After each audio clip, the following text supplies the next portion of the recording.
Okay, so we're gonna chill in the office together and I'm gonna drink my protein. This is like my post-workout break.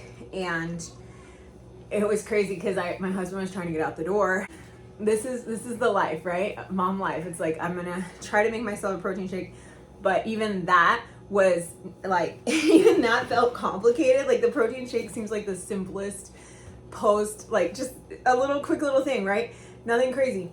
But even that can feel like it's hard to get to that as a mom of many, right? Or even a mom of one. Just life. So here we are. We're taking the intentional time. Like, I'm not going to skip this.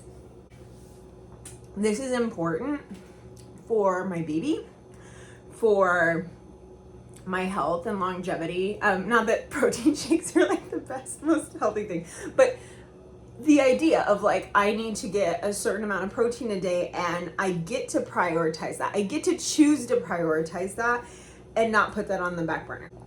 Coffee from this morning, cold coffee. Just balance. I hear moms all the time talk about, how do I work out with kids? Like, it's literally impossible. They're literally interrupting. It's so frustrating. And I've heard advice like, put a movie on for them, or like that's their movie time. Even if you don't do much screen time, that's your screen time. Okay, that's great advice, but what about when you need a homeschool? Is that their screen time too for the toddlers? And what about when you need to cook dinner? How is that their screen time too? Like, it turns into, there's a lot of things actually, as a matter of fact, as moms that we have to do that require us a little more space. I have found that advice, while well-meaning, is not sustainable. It just is not. It's not to say I haven't utilized that.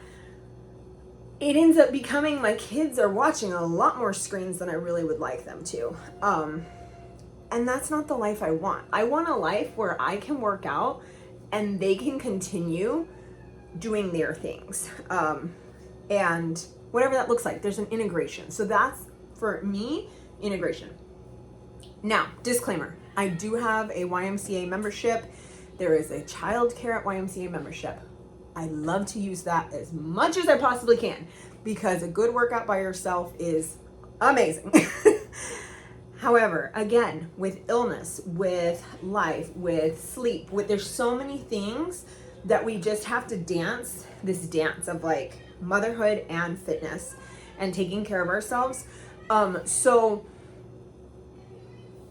that's not always a possibility. And that was today. That was this morning. Monday is like my non-negotiable. Go to the YMCA, get my boot camp in. That's my Monday morning. Well, kid woke up coughing. And so they're not allowed to go if they're coughing. So I had to make a choice. It's like, okay, she's not like really sick, but she does have symptoms. So I get to choose to deprioritize the workout or prioritize it. I'm going to give you some practicals. Because, we can talk about the concept of it, but until we have some practicals, it really is a lot more difficult. Practical number 1, get up early and do it, like really early. There's a time and a place for waking up early and working out first thing in the morning. I've even had seasons where I did 4 a.m. workouts. Not pregnant in those seasons. Pregnancy seems to lend itself for me to a slow start morning, or not even slow start, but just a gradual start morning.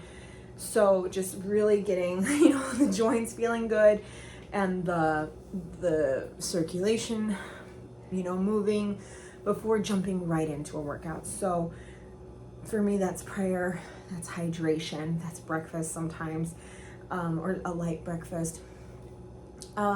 So there's one option, wake up early. If you didn't wake up early, that's okay. We can still make it happen. Practicals. So we decided we're making space for it.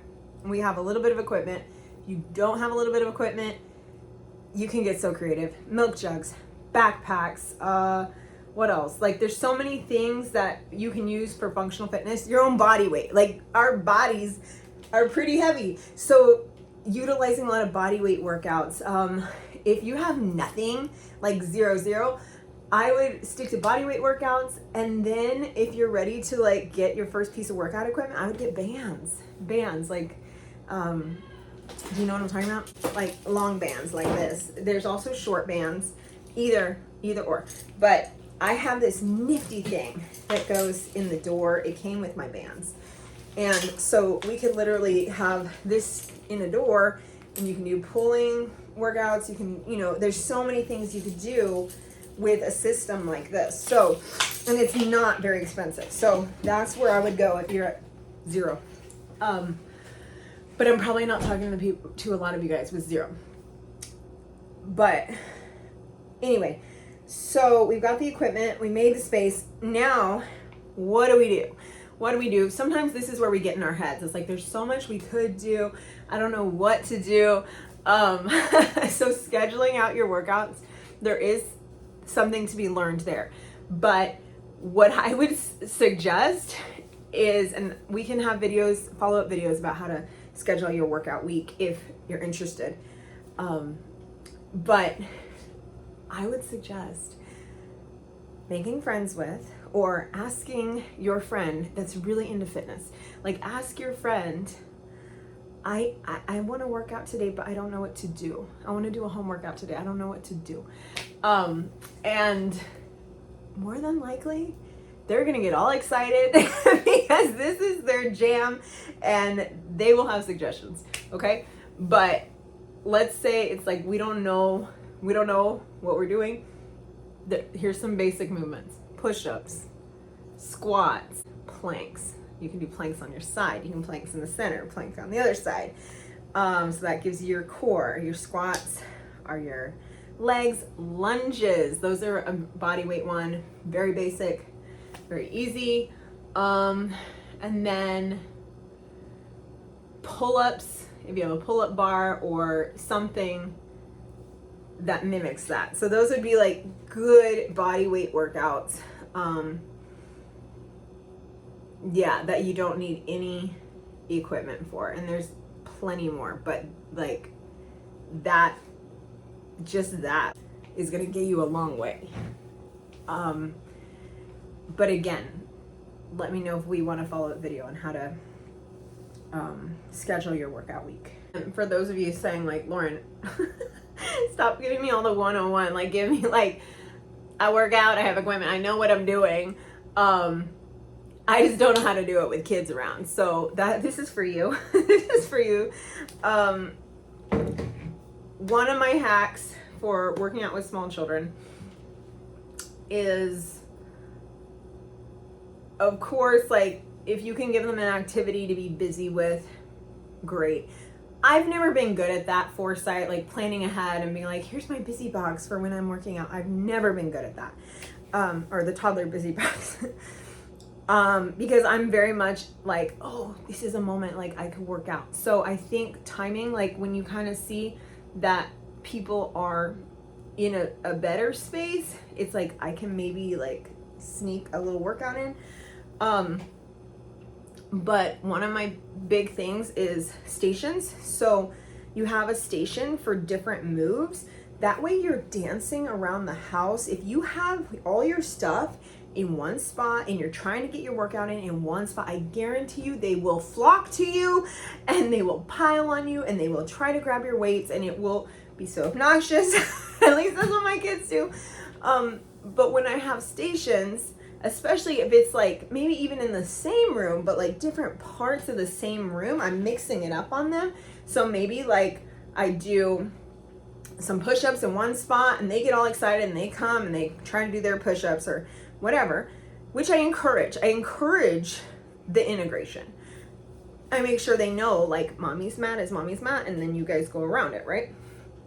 And there's different parameters for different movements, of course, because some movements need more space. And then after that round, like I'm moving on to the next exercise. That next exercise might not be in that same spot because they're going to chill out in that spot for a while. And by the time they move to my next spot, I'm halfway done with that next move and I'm moving on to the next spot. So it's kind of like mommy chase, chasing mommy around the room, which they love. Like they don't seem to take anything, personal about it. Like, it's just like exciting. Turning on music. My husband, I love this about him. Like, he will listen to the same 3 or 4 songs to work out to when he does his home workouts, and the kids know when that music comes on, daddy's gonna work out, and they get all excited and they start doing push-ups and jumping and all sorts of stuff. Big and small kids alike, they just know, like, and even me, I'm like, ooh, I want to move my body. Now daddy is much better at commanding that respect of that space. They don't jump on top of him as much. So that's an interesting one. They very much stay in their own. So I want to tap into that. I don't know how to do that, but so I work out with like knowing they're going to jump on top of me. They're going to try to engage in it. And you know, I have friends that they don't deal with that as much with their kids. I think temperament has a lot to do with it. Like, you know, who you are, who your kids are, all that. And so, but with me, they're very much like, they want to be close to me at all times. Okay, so dancing around the living room. The other thing is just planning, like, okay, today I had a deadlift and I utilized the barbell. The barbell's right in here. So when I need to do 12 lunges, or 12 deadlifts, I come in here and then I can do my 12. I have the door locked, come right back out. Like, it doesn't have to be that you're in the space with the kids the whole time, unless of course you have like a baby, or, you know, you have a situation where it's like you don't have, like, they need that supervision. But there are seasons where it's going to be okay if I come in this room and do 12 deadlifts and then come back out, right, for that next exercise. So sometimes I'll even set up stations in different rooms if I have a movement, or kettlebell swings. That's another one where that takes a lot of room. I'm not going to risk kids running in front of me with kettlebell swings. I don't do it. So I make sure that I have an appointed space for that if I choose to do that. Okay, on that note, outdoors. If you can move your workout outdoors, and if the kids play outside nicely, that is a really nice way, because they don't tend, at least in my experience, they don't tend to flock to me as much when we're outside. And there's more space. So I have done kettlebell swings outside while they're playing outside in their own area, like further away from me. So that's an option too. Outdoors. Make sure if you are outdoors that you're mindful of how level your ground is. If it's not level, there's certain movements that just really aren't conducive. They're just not conducive to do because of posture and alignment. However, there's certain moves that would be appropriate to do on a decline or an incline. You just kind of have to know which ones, and know which one is more appropriate, the decline or the incline. But we don't want to be like off center, like in our bodies, you know what I mean? It's okay if we're like forward or backwards, depending, you know, incline, decline, depending on the movement. The other one, and this one's huge for me, be okay with the more than nothing workout. Be okay with that. There have been seasons in my life where I challenge myself to do 40 to 45 minutes at least per exercise day, right? But sometimes that's not reality. Sometimes the quick workout is going to be your best friend, and you can get a lot done in 5 minutes. Like, I'm saying 5 minutes, 2 minutes. Like, you can get your body moving. So move every day, or at least most days, and do more than nothing. The circuits, that's why I love circuits. I love circuits. I love, you know, quick things that I don't have time. I don't have time to take an hour a day to work out every day. It's not a possibility. But guess what? 20 minutes, you can do so much in 20 minutes and get great results. Now, if you're training for something specific and you have a specific goal, like, yeah, it will take a little longer. That's okay. But I'm talking about sustainable lifestyle, healthy choices, right? We can do that. We can do that. We need something that we can do day in, day out, day in, day out. And 20 minutes is something that is possible. The other thing I want to say to that is you don't have to work out every day. You don't. You get to choose what days of the week you work out and how often you work out based on what your goals are and what your state in life is, what your season is. I've had seasons where it's like 5 to 6 days a week. I'm in the gym, I'm working out. And right now, I'm not in that season. I'm in the 3 days a week, maybe 4 if I'm lucky. We're so blessed, right? I'm not in that season and I'm okay with that. Well, let me be real. Like, I would like it to be more. I would like to do more. But I'm also comfortable because I know that I'm giving my body something and that it's not going to look this way forever. And the intensity will dial up at some point. I think that when we feel overwhelmed, like, I can't do this thing. Ask ourselves, can we do it once a week?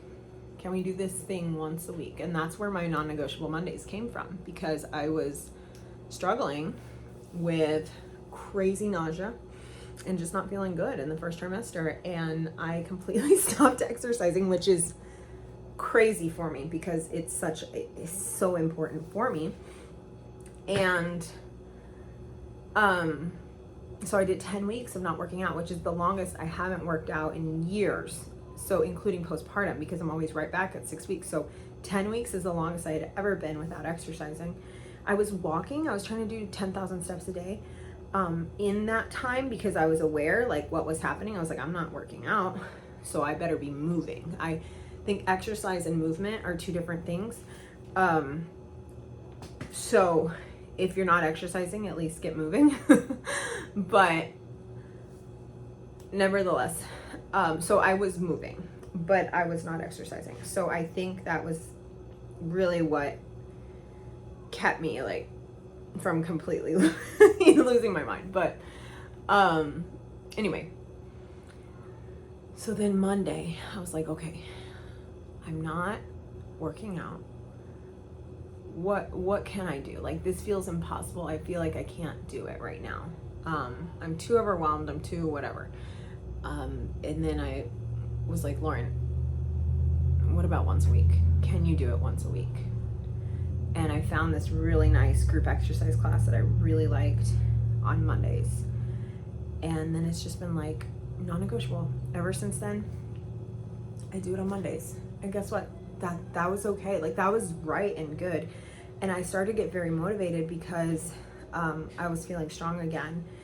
And yeah, so then it was like, well, they also have a Wednesday one. I'm like, great, I'm gonna go. So now I try to do Monday, Wednesdays whenever I can. Mondays are non-negotiable and Wednesdays are bonus, right? And then 1 or 2 workouts at home. So that's that. That's that. And I know this video was all over the place and I might even have to film it again, but I really just wanted to chat with you guys about this topic. Protein's done, coffee's not, because I've heard it from so many moms that they just don't have time. And like, I feel that, like, girl, I feel that, because we can't do everything. Like, we literally can't. And on days I choose to work out, there will be other things that don't get done. Like, that's real. So how many times can we choose that? I think that's my challenge to those moms that just see no way to do it. It's like, is there a ball you can drop once a week, twice a week, 3 times a week? Yeah, that's my advice. And Anyway, I hope you liked this video. I'm really passionate about this, and I would love to talk about exercise as much as possible. I will have this baby in April. So we're just around the corner from being postpartum, and my hope and dream is to be able to show up here through my postpartum recovery journey, because that's something that is such a stumbling block for so many of us, where it's like, well, now what? Now what? And how do I get back into it? And how do I restore this and heal and fix the core and all that? So I realized I didn't talk about the core very much in this video, but I'm gonna do a follow-up video about the core, because that is just the story of my life. So you guys, you have a good one. God bless you. And wow, there's so much to talk about still. There's so much. I feel like I am leaving so many holes in this, but I'm gonna stop here. I'm gonna cut myself off. You guys have a blessed day. Bye.